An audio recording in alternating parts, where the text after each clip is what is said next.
Muito bem. Então nós estamos ao longo de... Essa é a quinta mensagem. De 5 domingos estamos meditando sobre o livro do profeta Jonas. E o tema que nós escolhemos para esse livro é Jonas, a missão de um Deus misericordioso. E hoje nós queremos aprofundar nesse tema a graça que nos ensina a amar como Deus ama, alinhando o nosso coração ao coração missionário de Deus. Esse texto de Jonas 4. O livro de Jonas, do profeta Jonas, no Antigo Testamento, como nós já falamos na introdução, ele é um espelho de Israel. E por que não também imaginar Jonas como um espelho da igreja e até mesmo da nossa vida em particular? Jonas, comissionado por Deus, com a missão de Deus, assim como Israel tinha a missão de ser luz para os gentios, Jonas tinha a missão de de pregar até Nínive, mas ele foge, ele desobedece, assim como Israel fez. Então Deus envia uma tempestade, Jonas afunda no mar, é comido por um peixe. Dentro da barriga desse peixe se arrepende, muda, o peixe vomita Jonas, e aí finalmente Jonas obedece, ele prega, e a sua pregação muito simples, muito direta, mas a sua pregação tem um efeito devastador na cidade, um efeito de arrependimento, de transformação, de avivamento. A cidade inteira se converte, a cidade inteira se volta para Deus e se arrepende. E agora no capítulo 4 é o texto que nós vamos já ler. Jonas se desgosta com isso, mais ou menos como Israel. A palavra de Deus diz que Jesus veio para os seus, mas os seus não o receberam. E Jesus ilustra isso de várias formas, usando parábolas. Por exemplo, a parábola do filho pródigo. Jesus, de alguma maneira, através dessa parábola, ele mostra que os gentios seria aquele filho que abandonou o pai, que foi para a rua, que foi gastar o dinheiro do pai indevidamente, mas que depois de um bom tempo se arrepende e volta. Mas aí o outro filho se incomoda quando o pai recebe esse filho que havia voltado com uma festa, com uma grande festa. O outro filho que estava lá, que não fugiu, que não abandonou, que seguia o pai, ele se incomoda, ele se estranho, ele vai cobrar, ele fala: pai, eu estou aqui todos os dias, o senhor nunca faltou um cabrito para mim, mas para esse teu filho, para esse outro, a festa quando ele retorna. O filho se incomoda. E é um paralelo aqui com Jonas. Jonas se incomoda profundamente com o arrependimento de Nínive. De certa forma, nós podemos dizer que Jonas é uma parábola do Antigo Testamento. É por isso que o Tim Keller vai chamar Jonas no livro dele, o título do livro é Jonas, o profeta pródigo. Mas não como aquele profeta que abandonou, como o filho pródigo que abandonou Israel, foi gastar o dinheiro do pai e depois voltou, mas como aquele filho que está no lar sempre obedecendo o pai, mas com o coração longe do pai, que não entendia e se revolta quando o outro filho, quando ele deveria se alegrar com a volta do seu irmão, ele se revolta porque Deus resolveu salvar o irmão que estava perdido e fazer uma festa. Enquanto a festa no céu pelo arrependimento de Nínive, enquanto a alegria por parte de Deus, porque mais de 120 mil pessoas se arrependeram, a tristeza por parte de Jonas, a amargura por parte de Jonas. E eu quero pensar com você que nessa situação Deus ele não abriu mão do seu profeta. Deus ainda tinha algo a dizer. A missão já havia sido concluída, a cidade já havia se arrependido, mas Deus ainda persiste, Deus ainda quer tratar o coração do profeta, assim como Deus muitas vezes trata o nosso coração. Nesse texto, nesse livro de Jonas, como nós falamos na semana passada, nós queremos tirar algumas lições aqui, como uma ilustração para a nossa vida, para basear a nossa missão daquilo que Deus tem para nós, como igreja, como indivíduo. Então, olhar para esse profeta para tentar trazer essas lições. E meu objetivo é tentar com vocês essa noite, esse fechamento, analisar esse capítulo 4. Nós vamos dividir o capítulo 4 em duas partes. Na primeira parte nós vamos ver o coração de Jonas, o coração desalinhado, longe de Deus, e vamos ver a pedagogia de Deus, como Deus tenta de toda maneira ensinar o profeta, fazer com que o profeta volte à realidade. Depois nós vamos fazer uma conclusão geral da série inteira, lições que nós podemos extrair de todo o livro de Jonas, dessas 5 mensagens que nós aqui refletimos. E por último, vamos tentar dar um fechamento cristocêntrico, fazer um paralelo entre Jesus e Jonas. Então esse é o nosso combinado. Vamos ler o texto do capítulo 4. Capítulo 4, Jonas diz: mas Jonas ficou profundamente descontente com isso, e enfureceu-se. Ele orou ao Senhor: Senhor, não foi isso que eu disse quando ainda estava em casa? Foi por isso que me apressei em fugir para Tarso. Eu sabia que tu és Deus misericordioso e compassivo, muito paciente, cheio de amor e que promete castigar, mas depois se arrepende. Agora, Senhor, tira a minha vida. Eu me imploro, porque para mim é melhor morrer do que viver. O Senhor lhe respondeu: você tem alguma razão para essa fúria? Jonas saiu, sentou-se no lugar a leste da cidade. Ali construiu para si um abrigo, sentou-se à sua sombra e esperou para ver o que aconteceria com a cidade. Então o Senhor Deus fez crescer uma planta sobre Jonas, para dar sombra à sua cabeça e livrá-lo do calor. E Jonas ficou muito alegre. Mas na madrugada do dia seguinte, Deus mandou uma lagarta atacar a planta, de modo que ela secou. Ao nascer do sol, Deus trouxe um vento oriental muito quente, e o sol bateu na cabeça de Jonas, a ponto de ele quase desmaiar. Com isso ele desejou morrer e disse: para mim seria melhor morrer do que viver. Mas Deus disse a Jonas: você tem alguma razão para estar tão furioso por causa da planta? Respondeu ele: sim, tenho. Estou furioso a ponto de querer morrer. Mas o Senhor lhe disse: você tem pena dessa planta, embora não a tenha podado, nem a tenha feito crescer. Ela nasceu numa noite, e numa noite morreu. Contudo, Nínive tem mais de 120.000 pessoas que não sabem nem distinguir a mão direita da esquerda, além de muitos rebanhos. Não deveria eu ter pena dessa grande cidade? O texto de Jonas, o livro de Jonas, ele termina com essa indagação, com essa pergunta, onde Deus questiona o profeta se ele não deveria ter misericórdia de 120.000 pessoas.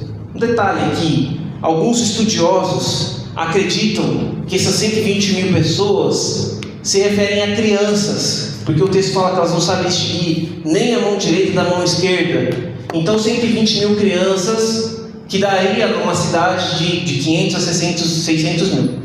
Parte dos estudiosos acredita isso. A maior parte dos estudiosos acredita que não. Na verdade, Nínive era 120.000 habitantes. Seja como for, é muita gente. Seja 120.000, seja 600.000, é muita gente que se arrependeu, que se entregou ao Senhor. E Jonas queria a destruição. Como é que estava o coração do profeta? Vamos observar nessa primeira parte o coração de Jonas. Primeiro, o coração de Jonas ele está cheio de descontentamento e de ira. Após a salvação de Nínive, Jonas reage com extremo desgosto e ira. O seu descontentamento não é com o pecado da cidade, mas com a misericórdia de Deus. Jonas está revoltado com Deus. Por que Deus não destruiu a cidade? A sua expectativa, o que ele queria, a todo momento na narrativa, e por isso que ele foge lá no capítulo 1, a sua expectativa era a destruição dessa cidade, desse povo. E nós já falamos aqui que Nínive, os habitantes de Nínive, eram um pessoal extremamente mau, violentos, ímpios, com vários deuses, longe da teologia de Jonas, longe desse cenário. E Jonas se revolta com Deus. E Jonas se revolta com Deus porque sabe, porque conhece Deus e sabe que Deus é misericordioso. Embora Jonas conheça a teologia divina, ele cita Êxodo 34:6, que fala que Deus é um Deus compassivo, tardio em irar-se. Esse texto de Êxodo diz isso. Moisés diz isso na lei. Jonas conhecia isso. E esse texto de Êxodo ele se repete em vários momentos das Escrituras, porque é algo essencial do caráter de Deus. Deus é um Deus compassivo. Seu coração revela um desejo de justiça para outros e graça para si.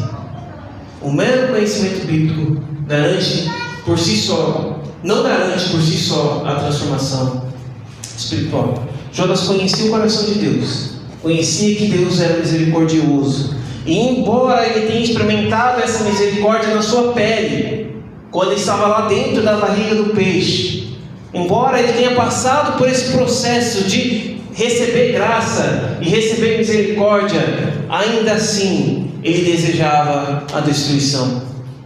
Obrigado. Jonas queria a graça para si, mas justiça para outros, diz aí o Tim Keller. Segundo o coração de Jonas estava cheio da sua própria justiça, Jonas reivindica o direito de condenar. Ele cita a Escritura, ele conhece a misericórdia divina, ele usa a Escritura seletivamente, é graça para si, juízo para o outro. Ele questiona a soberania de Deus e acha-se no lugar do Criador, como se ele tivesse mais condições de analisar uma situação do que Deus. Ele quer aproveitar aquilo para si. O Iago Martins vai dizer: o moralismo religioso sempre quer graça como salário, nunca como dom. E esse talvez seja um grande problema da religiosidade do nosso tempo. Legalismo, que acha que tudo que a gente faz é por merecimento. E as Escrituras, ao longo de toda a Escritura, vai mostrar, insistir na graça e na misericórdia, como o Fernando nos falou aqui na introdução. Existe graça e misericórdia por parte de Deus, e a misericórdia é a causa de nós não sermos consumidos. E ao longo das Escrituras isso vai se repetindo. Nós vemos isso, por exemplo, no livro de Jó. Jó não tem o que tem por merecimento, nem o bem, nem o mal. Ele tem o que tem por graça e misericórdia de Deus. Assim como Nínive é salva não por merecimento, mas por graça e por misericórdia.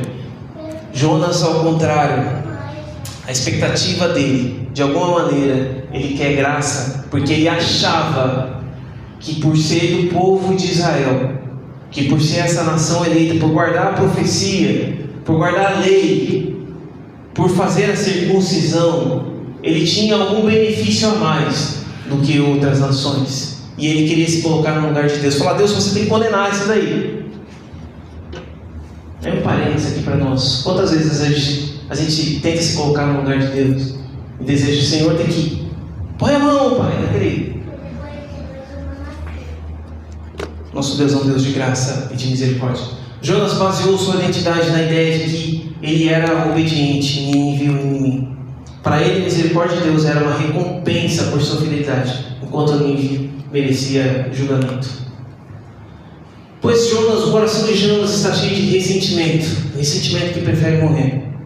Surpreendentemente, Jonas reage à misericórdia de Deus com amargura e uma maldição contra si mesmo.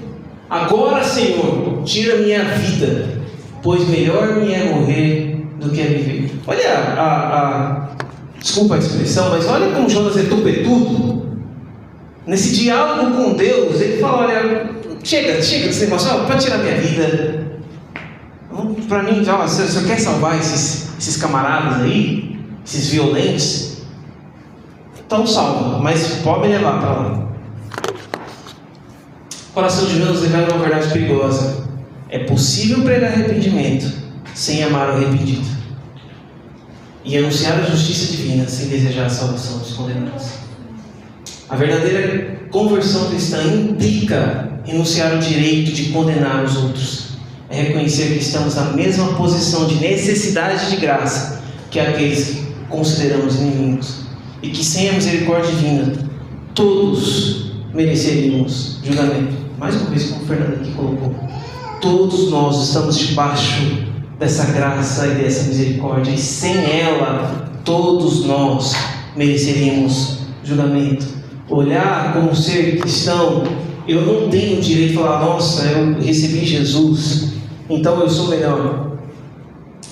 Certa vez eu estava orando com um colega, e nós estávamos orando por um amigo que havia se desviado, e a oração, a gente triste, né? E ele orava e falava: Senhor, poderia ser eu?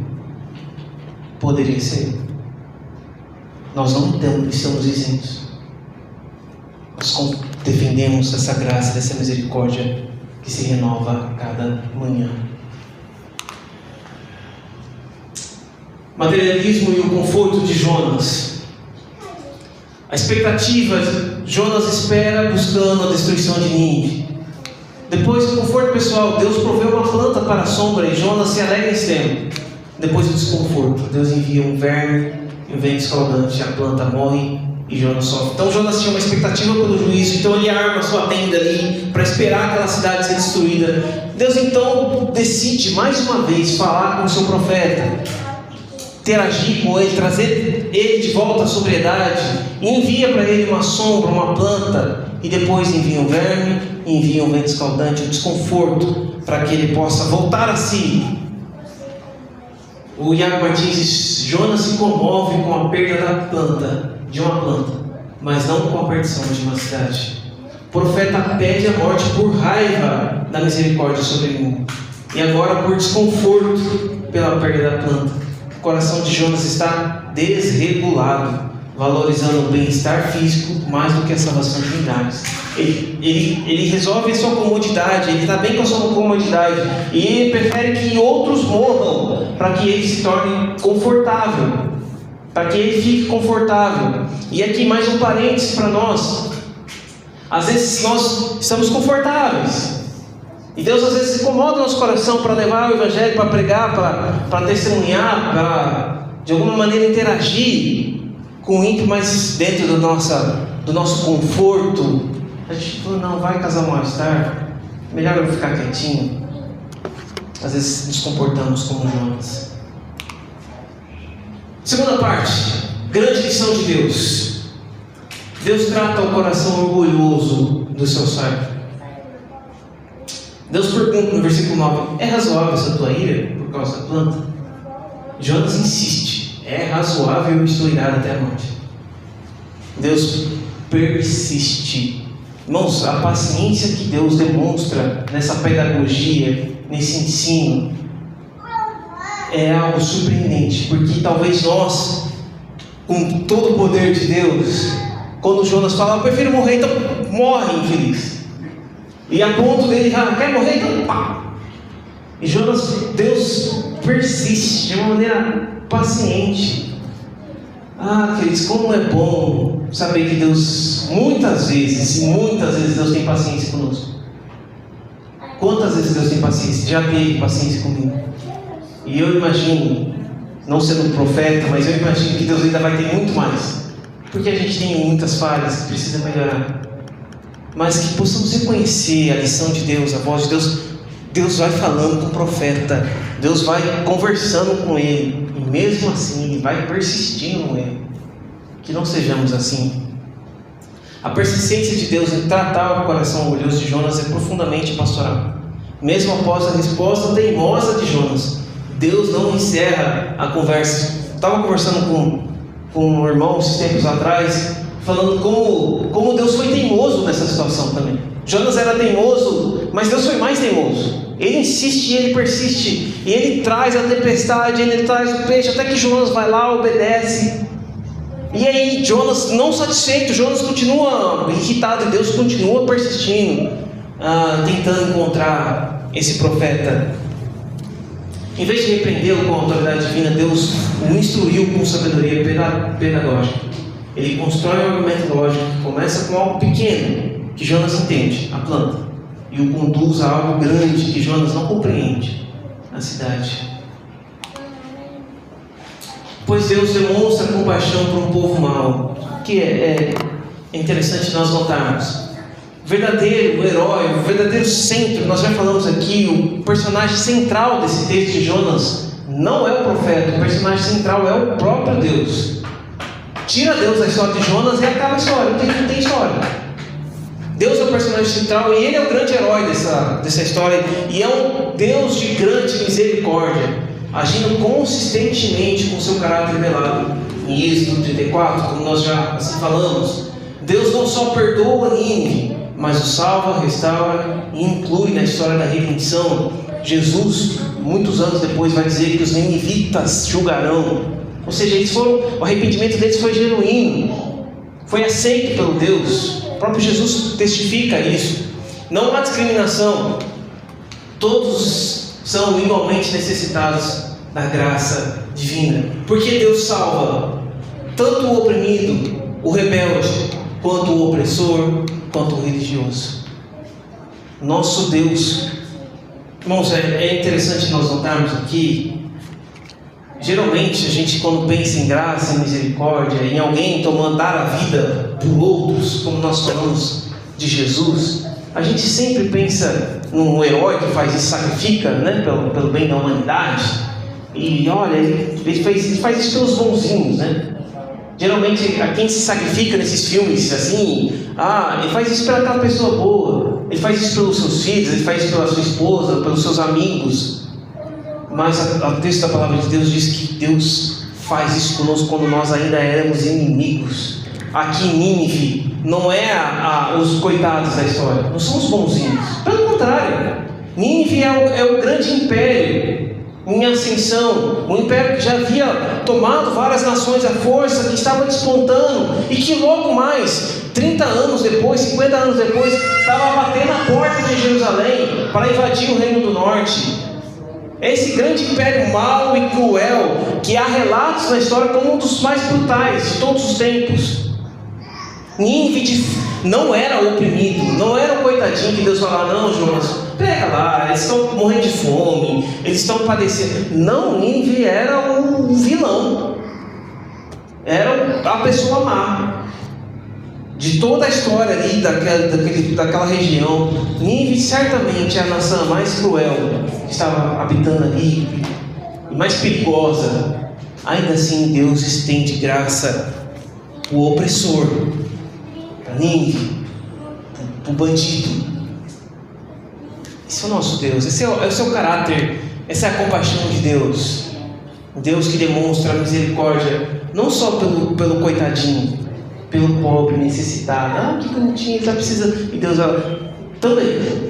Mas Deus também estende graça e misericórdia até para aquele que indignamente diante dos nossos olhos. A história de Jonas não é sobre um grande peixe, mas sobre um Deus de grande misericórdia. O Tim Keller vai falar isso. A teologia do livro de Jonas é clara. Deus quer salvar a todos, independentemente de seus pecados ou inimizades. A misericórdia de Deus não faz acepção de pessoas. E ela escandaliza. Por quê? Porque a gente ainda está com aquela ideia, aquela justiça própria, aquele merecimento, como se tudo que a gente fizesse de alguma maneira pudesse merecer a misericórdia de Deus. E nós não podemos, não há nada que nós podemos fazer para merecer a misericórdia de Deus. Nós somos carentes da misericórdia de Deus, tanto quanto qualquer um outro, seja ele bandido, assassino, seja o que for. Somos carentes da misericórdia de Deus, tanto quanto eles. Essa é a grande lição de Jonas para nós. A pergunta sem resposta, o texto termina com um convite final de Deus.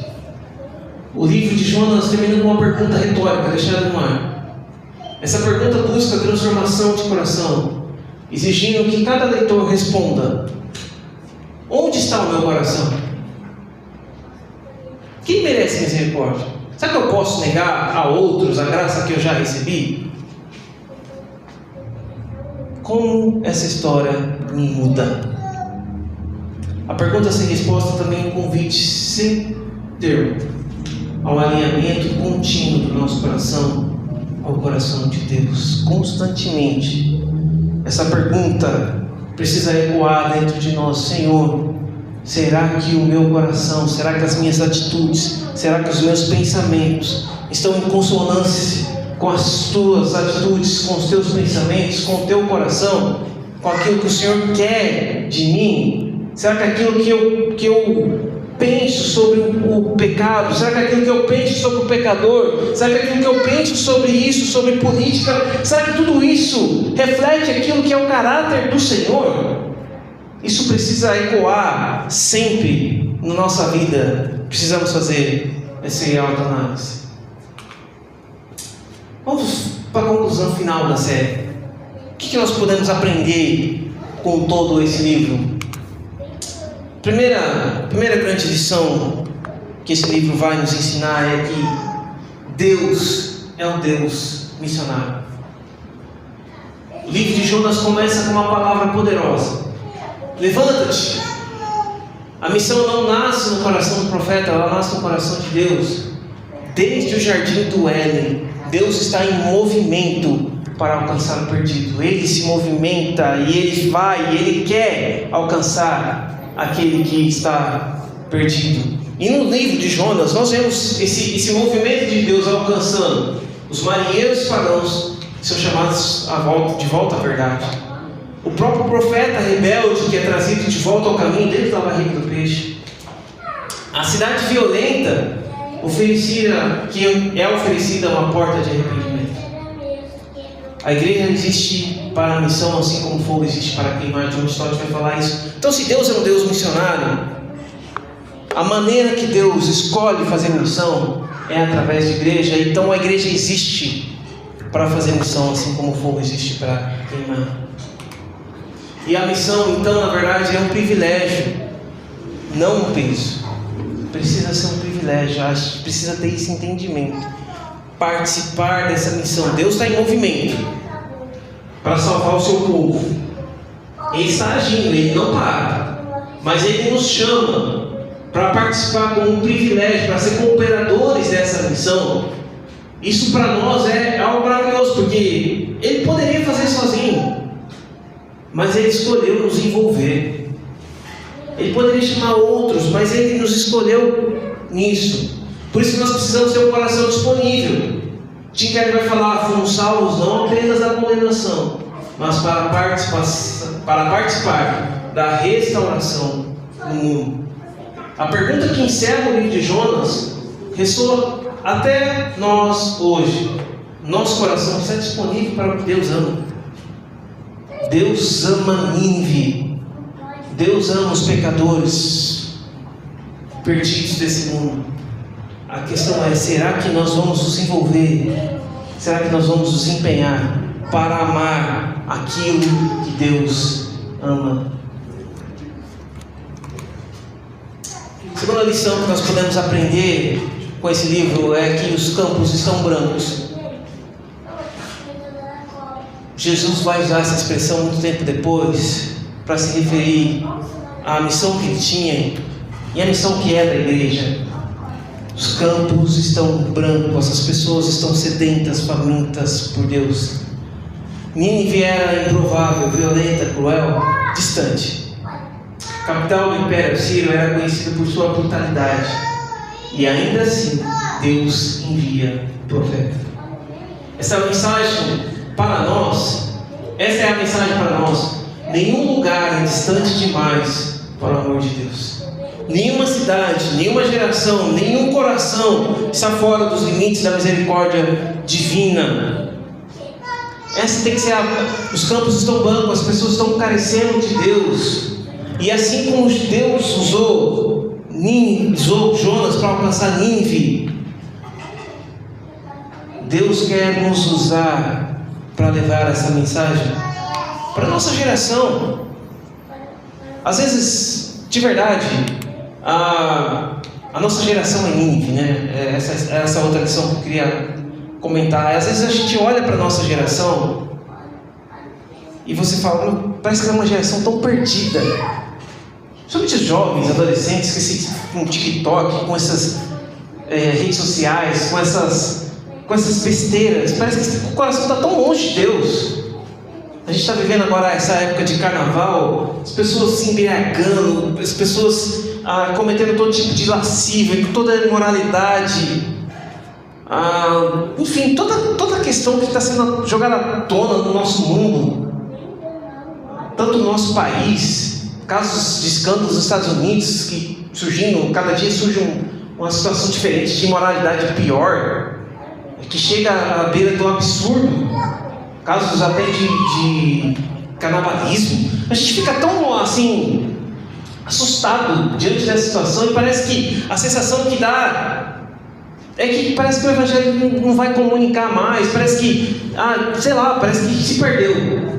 Mas a minha palavra para você é que assim como Nínive parecia algo impossível para a época de Jonas, assim como Nínive era uma nação má, cruel, que não tinha, humanamente falando, não tinha nada para ouvir um profetinha de Israel, um povo minúsculo, um profeta que nem queria estar lá, mas com uma simples palavra, ainda 40 dias Nínive será destruída, uma simples frase, mal falada, correndo, essa frase foi com um efeito devastador e gerou um grande avivamento. Assim também Deus pode, e eu creio que Deus quer nos usar para que nós possamos alcançar essa nossa geração, porque o mundo precisa desesperadamente de Jesus, assim como Nínive precisava de Deus. A nossa cidade, a nossa realidade social, cultural precisa desesperadamente conhecer a graça através de Jesus. A cada esquina, pessoas clamam por esperança, muitas vezes sem nem mesmo perceber. A nossa missão não é escolher quem é digno, a nossa missão é proclamar quem é Deus. E é urgente, e Deus tem poder para salvar, como Ele salvou Nínive, como Ele salvou essa nação má, cruel, essa cidade. Assim Deus também pode salvar aquele seu amigo, aquele seu parente, aquela pessoa que você já orou, que você testemunhou, que sempre virou as costas para Deus. Persista, ore, testemunhe. Deus é poderoso para salvar. Em Nínive nós encontramos Deus. Na missão Deus nos encontra. Na verdade, em Nínive encontramos Deus não. Em Nínive Deus nos encontra. Apesar de Jonas fugir da missão, ele encontrou Deus em cada momento da jornada. Ele encontrou Deus no ventre do peixe, onde a rebelião encontrou seus limites e Deus o salvou. Ele encontrou Deus no calor do deserto, onde Jonas aprendeu sobre a paciência e a escassez da água espiritual. Ele encontrou Deus na sombra da planta, onde Deus ensinou sobre compaixão, misericórdia e o valor de cada vida. Mas foi na própria arena missionária da cidade, diante do destino final de Nínive, que o coração de Jonas foi confrontado pelo coração de Deus. Ainda que desgostoso de estar ali, Deus vai ao encontro do profeta, insiste, confronta. E particularmente, parênteses aqui, eu creio que Jonas foi transformado. A gente não tem a resposta. O livro termina de maneira abrupta. É uma pergunta jogada no ar para que cada um de nós possamos responder. Talvez uma pergunta retórica, mas o texto não se importa em colocar qual foi o destino final de Jonas. Se Jonas se arrependeu, se Jonas mudou, se Jonas voltou, se Jonas morreu de vez. Mas particularmente, eu creio que Jonas se arrependeu, até por conta da maneira como o livro foi escrito. Precisava ser alguém muito próximo, a gente não sabe se foi Jonas que escreveu, mas certamente, ainda que não seja Jonas, foi alguém muito próximo, que ouviu do próprio Jonas esses relatos. E para escrever dessa forma, foi porque Jonas contou para ele dessa forma, ou porque Jonas escreveu dessa forma, porque ele estava arrependido. E ele não queria se mostrar, ele queria mostrar a Deus. O objetivo dele era esse. Deus encontrou Jonas na missão, Deus nos encontra. Os campos estão brancos. Tem uma canção, eu estava quando era mais mais jovem, não que eu não seja ainda jovem, mas uma canção que ela dizia assim: nos teus campos brancos, Senhor, eu me encontrarei contigo. Nos teus campos brancos, Senhor, eu dançarei. É uma canção, é uma poesia, né? Eu dançarei contigo.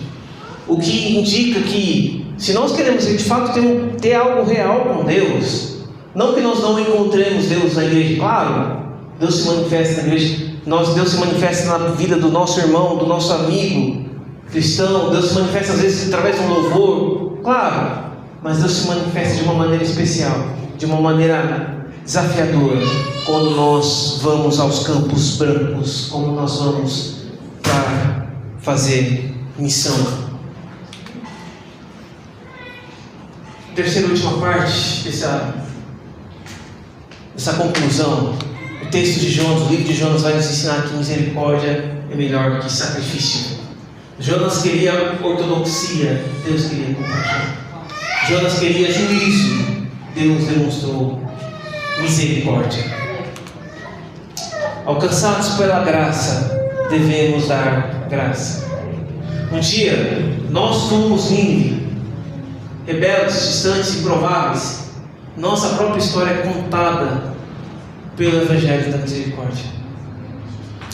Deus teve compaixão de nós quando éramos inimigos, quando éramos indignos, quando éramos impossíveis. Ele se aproximou de nós.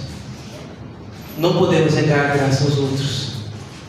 Tim Keller escreve: você não é salvo por ser melhor que os outros, mas pela pura misericórdia de Deus. Uma vez alcançados por essa graça, vamos dar graça, vamos comunicar essa graça aos outros, a mesma graça que nós recebemos.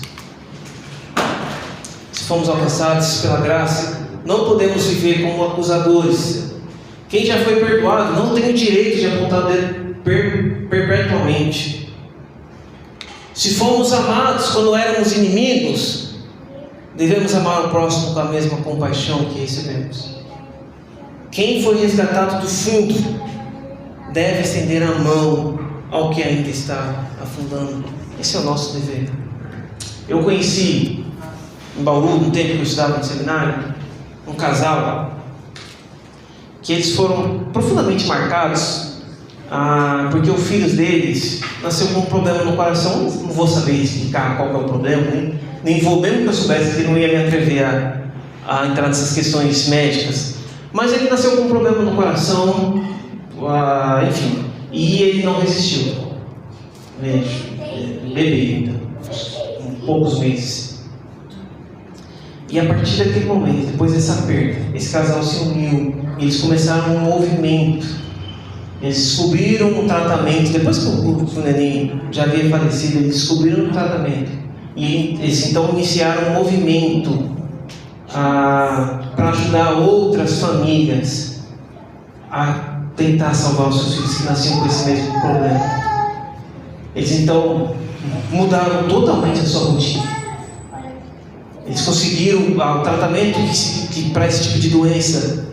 Eu não sei como é que está hoje, isso faz já mais de 10 anos, mas o tratamento para esse tipo de doença só existia em São Paulo. Então eles conseguiram, de alguma maneira, um casal simples, humilde, mas eles conseguiram de alguma maneira alugar uma casa na frente do hospital lá em São Paulo, para receber famílias de outras pessoas que vinham do interior, do Brasil inteiro, para tratar. E eles então, numa grande rede, conseguiam acolher pessoas que passavam pela mesma situação que eles, alcançados por meio da dor. Estava no fundo, mas essa dor motivou eles a gerar graça. Deus nos libertou, e assim a gente precisa também fazer. Por último, para encerrar nossa série, fazer um paralelo entre Jonas e Jesus. Jonas, chamado por Deus para Nínive, desejava vingança e esperava o juízo divino, resistindo à misericórdia. A sua decepção foi o arrependimento da cidade. Jesus, ao contrário, veio para salvar. A sua saída para a cruz foi um alto sacrifício para que o juízo caísse sobre ele. Onde Jonas desejava destruição, Jesus ofereceu redenção. Onde Jonas fugiu, Jesus abraçou a missão. O texto bíblico em Hebreus capítulo 3 vai dizer que Jesus sofre, que Jesus padece fora do arraial. E é interessante que Jonas, ele monta o seu acampamento fora da cidade. Ele monta ali a sua tenda e vem a planta, e ele fica de longe para observar o que iria acontecer com a cidade. Qual que é o juízo que Deus teria para aquela cidade, se haveria destruição ou não. E então, de mão atada, ele fica observando para ver se há destruição. Enquanto que Jesus também fora, mas ele sofre para obter a salvação. Ainda bem, glória a Deus que Jesus não foi como Jonas. Jesus seguiu a sua missão até o fim. Ele suou gotas de sangue porque sabia do seu sofrimento, mas ele persistiu. Ele morreu, sofreu em nosso lugar. A cruz revela o coração verdadeiro de Deus, a justiça que não pode ignorar o pecado, que capta sem piedade na vida de Jesus, a misericórdia que não pode deixar o perdido, Jesus tomando então o nosso lugar, recebendo essa ira divina, e o coração missionário que se doa por amor, como diz João 3,16, porque Deus amou tanto o mundo que enviou seu Filho unigênito. Para finalizarmos, a graça que recebemos não é o destino final, mas um ponto de partida. Ela nos resgata do egoísmo e nos impulsiona para o serviço e a compaixão. Ter um coração missionário é ter uma postura de vida, um reflexo do amor de Deus que habita em nós. Muito bem.